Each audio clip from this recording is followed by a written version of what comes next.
เมื่อสงขาพี่น้องปันแห้งจุ่มข่าวผู้ใดฮอเขาคาตั้งเซ็งจุ่มซึกดาอ้างTNLเอกเนี่ยแค่มีปีเสเดลัยถอยออกปันในเวียงเมืองกุดเมืองมีดในวันที่25เดือนตุลาคมปี2025ในก้วยกาดอกถึงย้ำเหลวกวนเมืองเขาว่าไปหันถอยออกยังเติมเพิ่มเอียนแห้งตาเอาลองห่มลมจอมเวียงเจอในย้อนนั้นกวนเมืองเขาไม่ใจกูเปลี่ยนปังตึกแทงในค่ะมันเร็วแน่แน่เงาลายมันตีมือมินแน่แน่สึกลอยก็ไปออกคันนะมันไปออกยาพอกำพองอย่าว่าที่ออกละจนวนไม่กำพองมามีเจอวันมึงมิดวันกำพองเผียวมามันไทยวันเหมือมีเวทจำเจอมีกระยงจนเขากำพองสึกลอยเนาะเมื่อเวงก็มีคำเหลือคือไม่เอาผมโดนปันมานั่นน่ะยาวคนไปพี่นำที่ได้ข่าวมาเดียวในมือมีนั่นเหมือนมือให้มีความมีสังค่ะอย่าว่านั่นน่ะมันเหมือนมืออันเป็นตึกกัน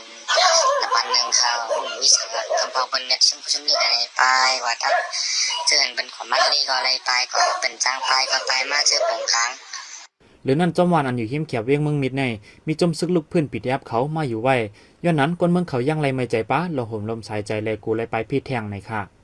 ก็ต้องผงค้างเลยก็ติดรัดเทียมลูกค้าแน่เดี๋ยวซึกปีเอฟเขาได้เขามาต้องในสักขั้นเขาดินในวันผงค้างไปว่าไม่หยุดไม่ในวันที่นั่นเองก็ลงจากเพื่อนนอนเลยหักขาไม่อยู่เพราะว่าปิดมาตั้งแต่ก็ในวันผงค้างก็อัปเดตรถเพียเขาไว้แล้วก็มองได้ว่าชาวฮาร์ดเลยค่ะขายเป็นม้วนๆเนี่ยแล้วเมื่อมีเล่นกำฟังก็อ่อนกันออกความว่าเป็นชายแล้วเลโก้ได้จำในดิโก้เพราะว่าซึ่งมันเข้ามาเอาเนี่ย